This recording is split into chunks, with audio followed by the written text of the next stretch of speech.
Carlos Heredia con nosotros. Carlos, bienvenido. ¿Cómo Muy buenas estás? noches. Qué lindo tenerte ahí. 10 años después de haberte conocido. Hace 10 años más o menos que ya nos hemos conocido. Hemos compartido trabajo en Una algún momento. experiencia traumática. Vos sabés que...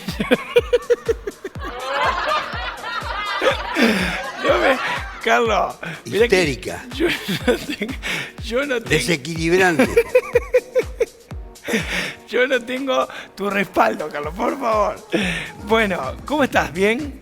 Excelente. Vos sabés que estás como un rockstar, ¿no? ¿Viste? Con esos anteojos ahora. No, los anteojos los uso por una razón que no lo voy a revelar ahora, por una pequeña bolsita que tengo, por una pequeña cirugía. ¿Te hiciste o te vas a hacer? No, lo hice y entonces por una razón de precaución lo uso. ¿Siempre fuiste así como muy coqueto, estético? ¿Siempre fuiste a cuidarte Sí, mucho? cuidadoso siempre. ¿Sí? Sí, pero no de decir coqueto, cuidadoso. Cuidadoso. Medio transgresor por ahí también. Medio. Y a veces muy hiriente para la noción estética dominante también. ¿Cuándo te dejó de importar el qué piensan, el qué dicen, el qué dirán? Desde que nací. ¿En serio? Sí, desde el barrio donde vivía en la calle, me crié en la calle y no me importaba nunca nada lo que pensaran los demás. ¿En qué barrio y eso naciste? Me mantuvo en Barrio Pueyrredón, pero que se llamaba, cuando yo nací, se llamaba Barrio Inglés, que es ese barrio donde estamos grabando. ¿Se llama? Acá a 3 cuadras vivía yo. ¿Cómo se llamaba este barrio entonces? Inglés. Inglés, barrio claro, Inglés. Porque el que tuvo a su cargo la promoción de este barrio, su desarrollo, era Mr. Hugh, un súbdito inglés. Mirá. Entonces le puso el nombre de Barrio Inglés. Luego el peronismo, en el año 1950, le puso Pueyrredón. Pueyrredón, directamente. Carlos, mira, encontré esto, ¿no? Vos ponés Carlos Heredia en Google, stalkeando un poco, y lo primero que aparece es esto. Carlos Heredia en 2 puntos, Córdoba es conservador y retrógrada. Y lo es, absolutamente. Lo seguís pensando. Esto porque es del 2017. Córdoba, a pesar de haber protagonizado primero la reforma universitaria y después el cordobazo como grandes acontecimientos de transgresión, de revolución, de cambio, se quedó absolutamente y prevalece una cierta chatura provinciana. Por eso digo que es conservadora. Y retrógrada porque no avanza en la dirección que esos cambios hacían presumir en aquel entonces. ¿Y por qué crees que no te olvides que además acá se inició el 16 de septiembre del año 55 la revolución, el golpe contra Perón que lo derribó finalmente el 16 de septiembre del año 1955. ¿Y por qué entonces, a pesar de todo eso, seguimos...? A pesar de 2 cosas en un siglo, pero Córdoba anunciaba cambios mucho más intensos, mucho más profundos. Aquella revolución de los jóvenes en el año 1918 y luego el cordobazo con los trabajadores en la calle, con los líderes sindicales que tuvo Córdoba, Atilio López, Tosco, etc. Sin embargo, todo eso fue neutralizado por la siniestra influencia de la dictadura y sobre todo por la presencia del dictador por antonomasia que fue Luciano Becamín Menéndez. Claro. ¿Y trajo a Córdoba y la planchó. ¿Y vos decís que hoy tenemos las secuelas intactas de eso que pasó? Intactas no, hay movimientos queriendo conmover un poco los cimientos, pero no alcanzan a tener la envergadura que tienen que tener. ¿Crees que va a cambiar esto en algún determinado momento? O sea, bueno, este país si no cambia se va a la mierda. El país en general. Todo el país tiene que cambiar. Y entre otras cosas tiene que cambiar Córdoba. Ahora, vos has visto de todo, ¿no? Porque vos decís tu edad... No te olvides que yo no solamente he visto, sino que he vivido.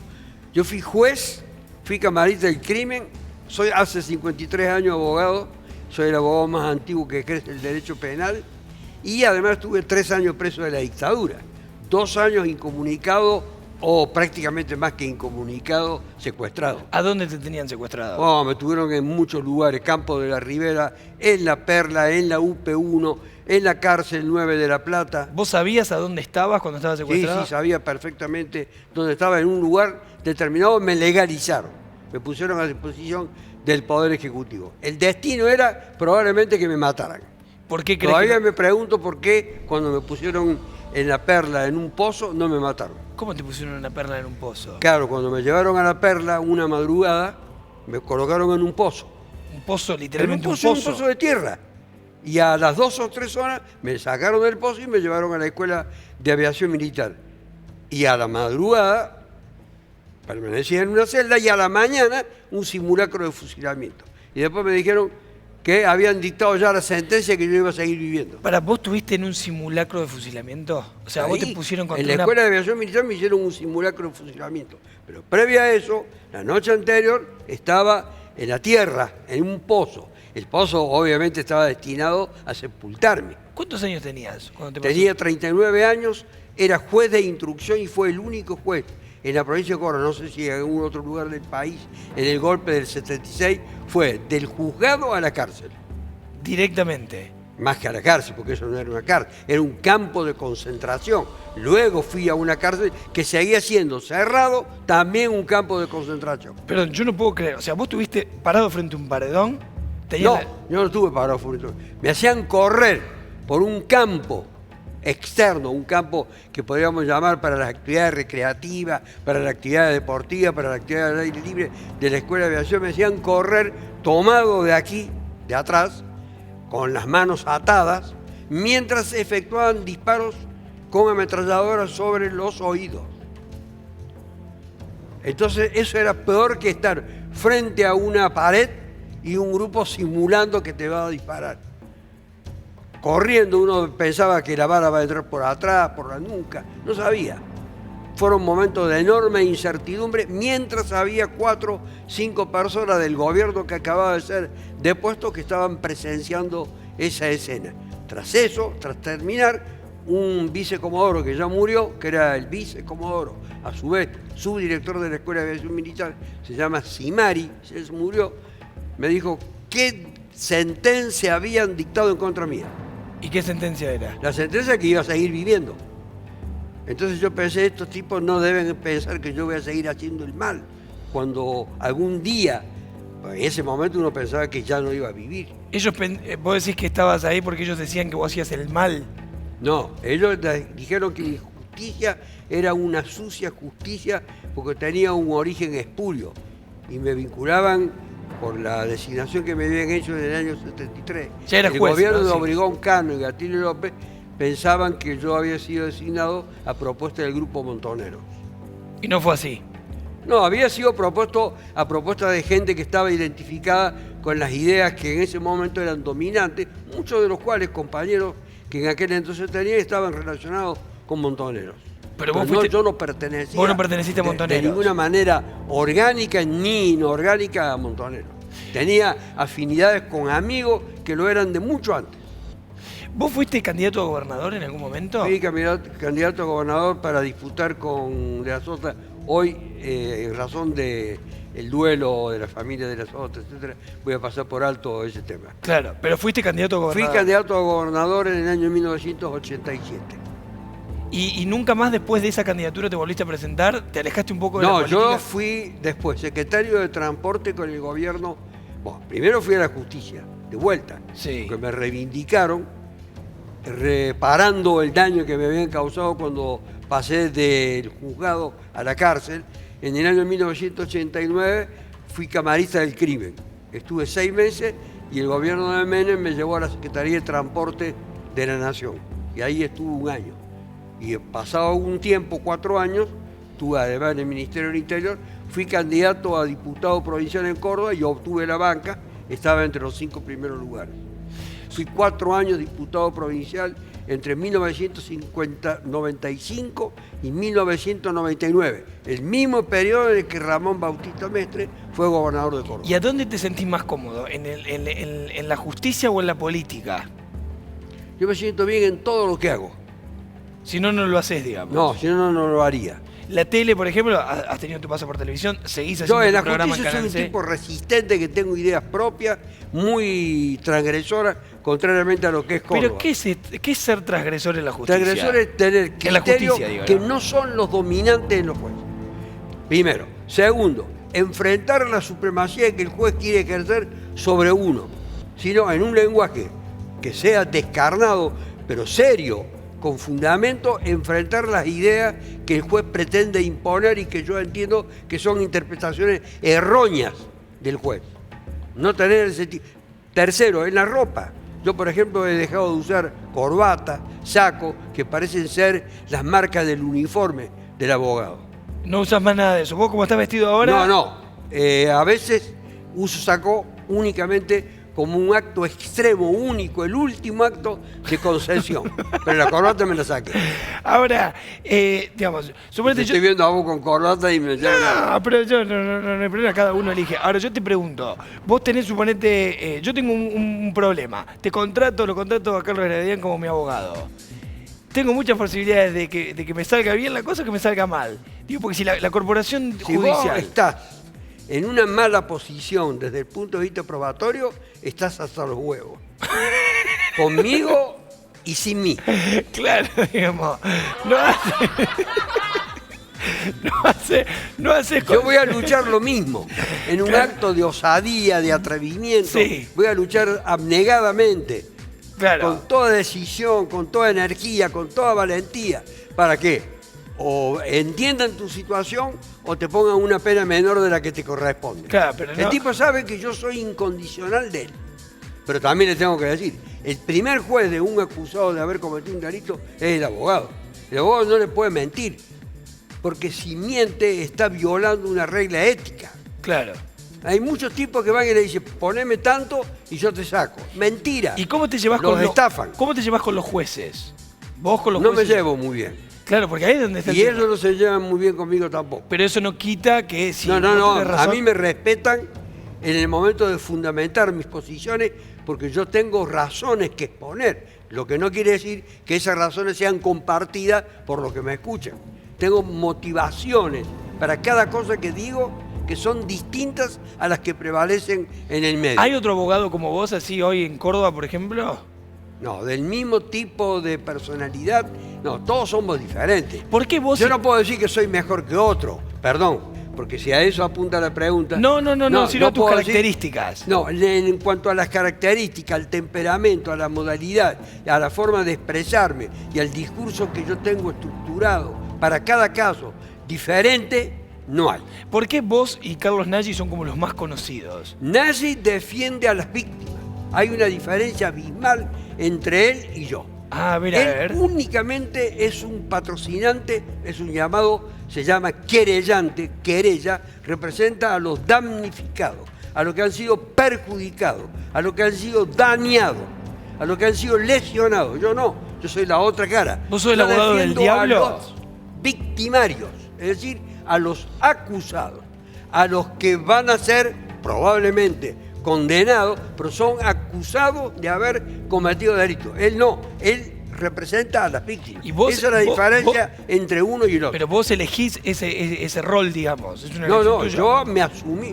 Cuando yo empecé a ejercer la profesión, no existía la institución del querellante. Pero yo no tengo identidad con las víctimas. Yo tengo identidad con el que sufre, con el que padece, con el que es marginado, excluido, etcétera, que es el acusado. O sea que a vos te ha tocado representar asesinos, violadores... Todos. Yo nunca he preguntado, tengo una sola limitación en materia de elección de quién voy a defender. Son los violadores de los derechos humanos, es decir, los delitos de lesa humanidad, los de la dictadura, los que mataron, torturaron, Genocidas, secuestraron niños, etcétera. Ese tipo de delitos no, porque yo fui una víctima. Sería una cosa contradictoria con mi propio padecimiento, con mi propio sufrimiento. En todo lo demás, yo no le pregunto al que voy a defender, ni tampoco me interesa saber de dónde procede, ni nada. El delito que haya sido el que le hayan atribuido no motiva mi elección como abogado defensor. Saben los que han cometido delitos muy graves que tienen que recurrir a un tipo, como en el caso mío, que no tiene en ese sentido ningún tipo de prejuicio, de ninguna naturaleza. Hago un pequeño consejo, Carlos, y te sigo stalkeando. Sí, con todo Ahí está, gusto. mirá.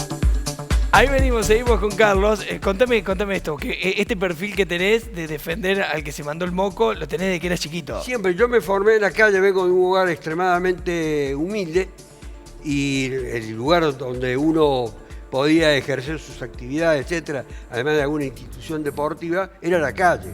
Y cuando alguien era señalado, era injuriado o lo atacaban o le pegaban, yo asumía la defensa.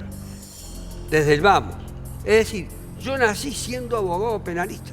Y el abogado penalista es el defensor de los que transgreden, de los que violan la ley. Se te escucha como una persona muy inteligente. Venís de una familia de padres, Yo madres. soy hijo de sobrevivientes del primer genocidio que se ejecutó en la historia y en el siglo XX, que fue la matanza de armenios, Claro, ejecutada por el Imperio Otomano, o sea, por los turcos. Mis padres quedaron sin ningún pariente. Es decir, yo no tuve abuelos, tíos, primos, nada. Por eso digo, soy hijo de sobreviviente del primer genocidio. Eso probablemente haya marcado mi existencia. claramente. Pero Claro, sos una porque persona me muy... formé en un ambiente oscuro, dramático, triste, con dolor, con sufrimiento, con padecimiento, con llanto, con el recuerdo constante de la tragedia que habían vivido. Ellos son personas muy formadas, eran personas muy No, formadas. no, mi madre era una docente que se había formado en una escuela religiosa y que vio pasar a sus familiares rumbo a la muerte, al exterminio. Desgraciadamente tuvo a los 13 años de edad esa imagen grabada para el resto de su vida. Mi padre vivía en el exterior y supo de la matanza del resto de su familia. Bueno, voy a cambiar un poco de tema y vamos a entrar... Mira, primero voy a ir hacia otro lugar para descontracturar un poco. Yo te voy a dar 3 opciones. ¿Te gusta comer? ¿Sos Sí, de me buen gusta comer? comer. ¿Te gusta comer? Bueno, te voy a hacer un ping-pong gastronómico. Entonces, ¿qué te gusta más, comer o tomar? Comer y tomar, pero tomar en condiciones muy limitadas. Limitadas, claro. Bueno, te hago un ping-pong gastronómico. ¿Asado o pastas? Las dos. ¿Pero en qué orden? Pero el orden, Sí, ¿qué preferís primero? el asado. El asado. Pero el asado con un solo corte. Por ejemplo, Que ¿cuál? puede ser la tira o un cuadril. Bien. ¿Una milanesa o una suprema? O una milanesa. Una milanesa. ¿Algo dulce o algo salado? No, absolutamente lo dulce. Yo soy una víctima de lo dulce. Una víctima era... ¿Por qué? ¿Sos el que agarra el chocolate? Víctima de lo dulce. ¿Agarrás un chocolate? Sí, bueno, viví dependiendo del chocolate. ¿Cómo? Sí, desde niño yo viví dependiendo del chocolate.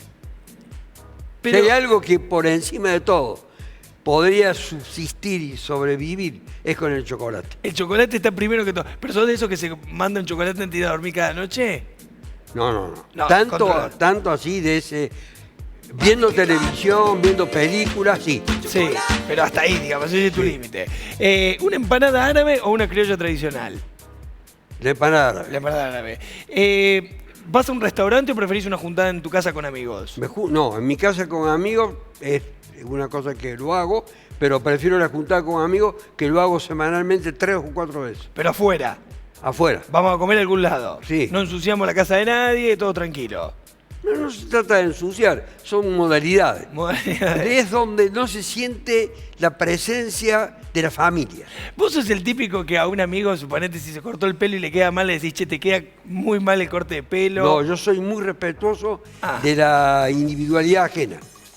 De lo que haya decidido, jamás le diría. ¿Vos te denominás como un libertario? Soy un libertario porque yo me defino como anarquista. No creo en Dios, no creo en la familia, no creo en los patrones, no creo en el matrimonio, no creo en las Fuerzas Armadas, no creo en ninguna de esas cosas. Pero ¿cómo no crees en la familia, por ejemplo? No creo en la familia porque la familia es un instrumento de destrucción de la individualidad.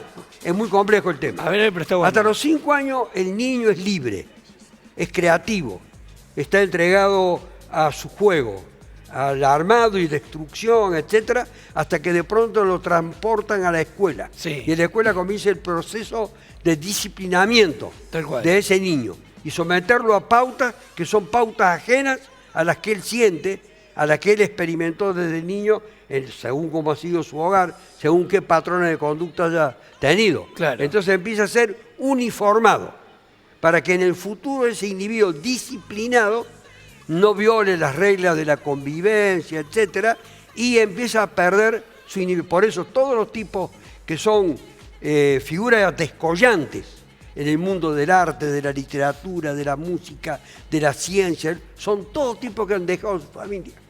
Son todos tipos que han hecho ¿Y los ruptura. colegios? No aunque se hayan ido del lugar donde vive la familia, sino que han roto todo tipo de dependencia jerárquica Es decir, estoy en contra de la jerarquía, en todo proceso de dominación que está fundado en una jerarquía y en la supresión de la libertad individual.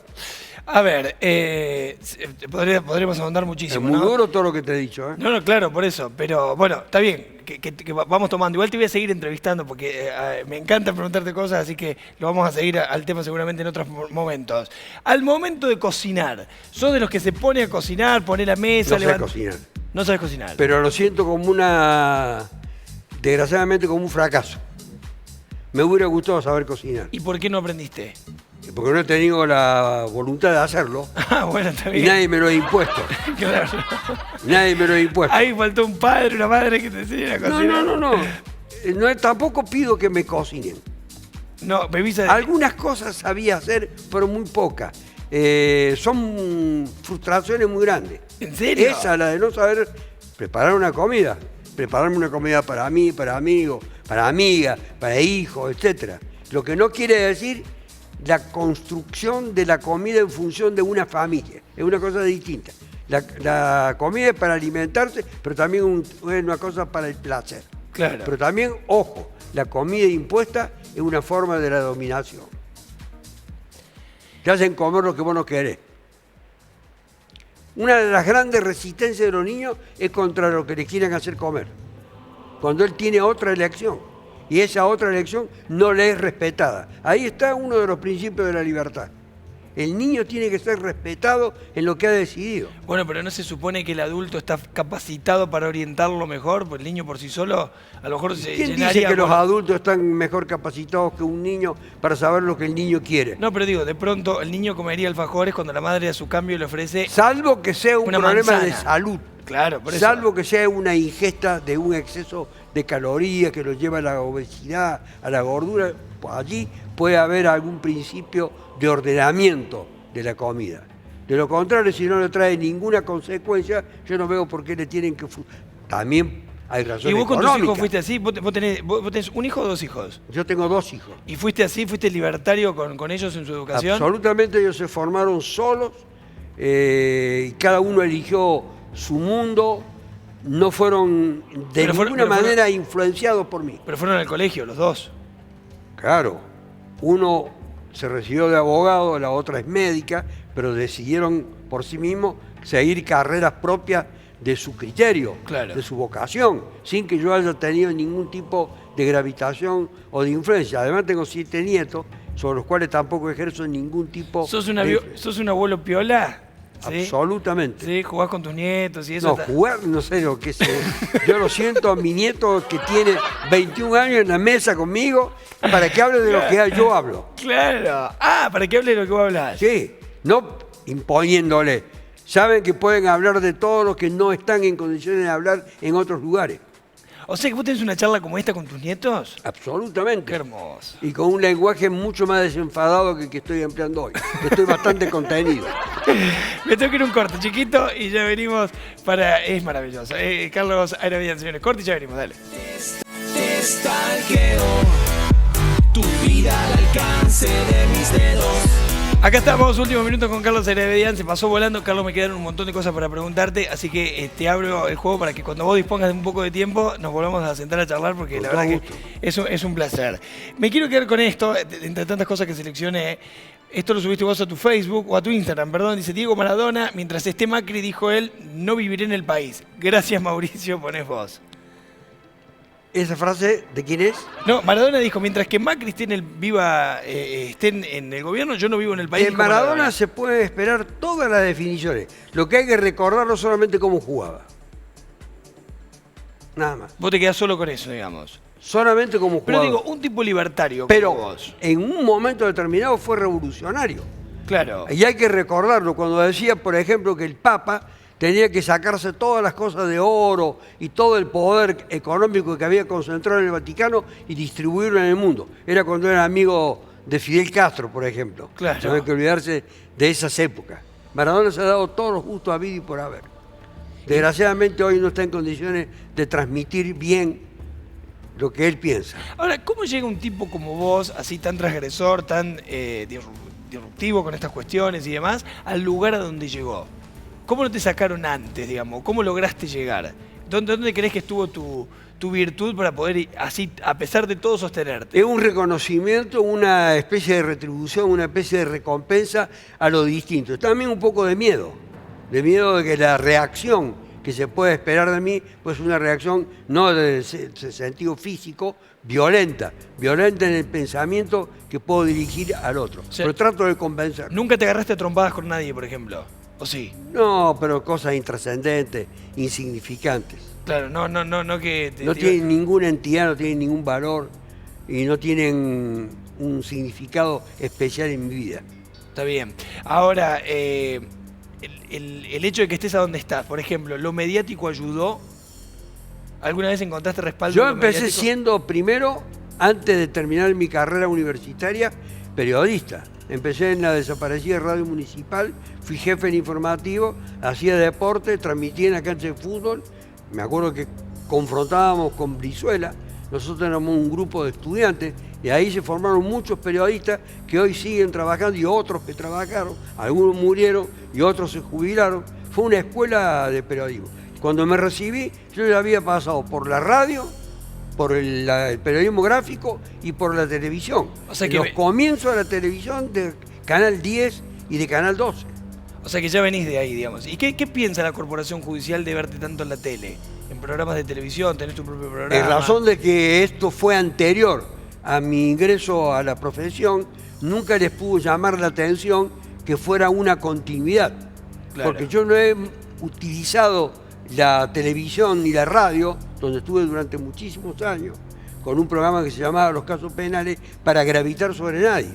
Es decir, no lo utilizaba como un instrumento de presión, Claro. porque hubiese sido deshonesto.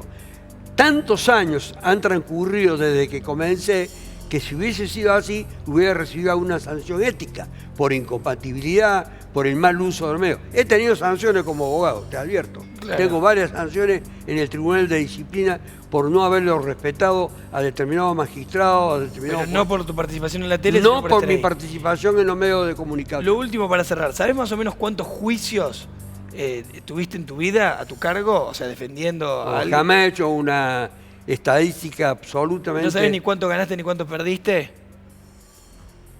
Siempre los abogados penalistas es más lo que perdemos que lo que ganamos. Hay que ser sinceros. O sea, son más los que has perdido que los que has ganado. ¿Por qué? Porque nosotros en casi todos los casos defendemos 90% a culpables. Claro, entonces no tenés chance, digamos. Por eso, el caso que me pusiste vos de Nagy, que defiende a la víctima, tiene la posibilidad de obtener mayor reconocimiento, Claro, juega. porque son las víctimas. Juega ganador, digamos. Juega ganador. Igual tenés una buena relación con Nagy. Excelente. Claro. Bueno, nos vamos. ¿Nos sacamos una foto? ¿Te gusta sacarte fotos? Con Vamos a todo verla. gusto. Nos saquemos- ¿Parado la foto? Parado, nos saquemos una selfie acá al medio. Vamos a sacar una selfie con Carlos. Ahí está. La selfie. Muchas gracias. Muchas gracias. Vení, nos sentamos que nos despedimos desde acá. Nos despedimos desde acá. Esta te la voy a mandar después para que la subas a tus redes. Usás mucho Facebook, me dijiste, ¿no? Sí. ¿Instagram también o poco? No, tanto. Instagram, tengo muchas cosas en Instagram. Sí. Tengo Una vez igual quisiste cerrarlo a Facebook, ¿verdad? ¿Puede ser o no? ¿Qué? ¿Lo quisiste cerrar a Facebook una vez? No. ¿No? Porque hay una publicación como si fuese tuya, por eso tenía dudas de eso, que dice, es mi voluntad cancelar esta página. No, momento. Hay una en Facebook que es la cantidad que tiene de 5.000 para amigos. Sí. Y después hay una creación de una página Sí. especial. Entonces, como Facebook me presionaba constantemente para que siguiera en la producción, le dije, bueno, la voy a cancelar a la página. Como vi que no daba ningún resultado, volví a escribir. O sea, Lo último que he escrito en esa página, que la recomiendo, pero ellos no la han promocionado, fue que Cristina Fernández de Kirchner está mal defendida. sí, ahí lo tenía para que lo Es la charlemos. última.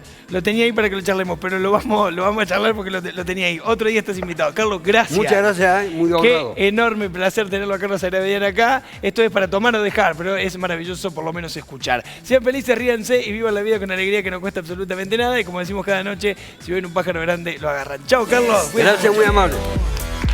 Tu vida al alcance de mis dedos.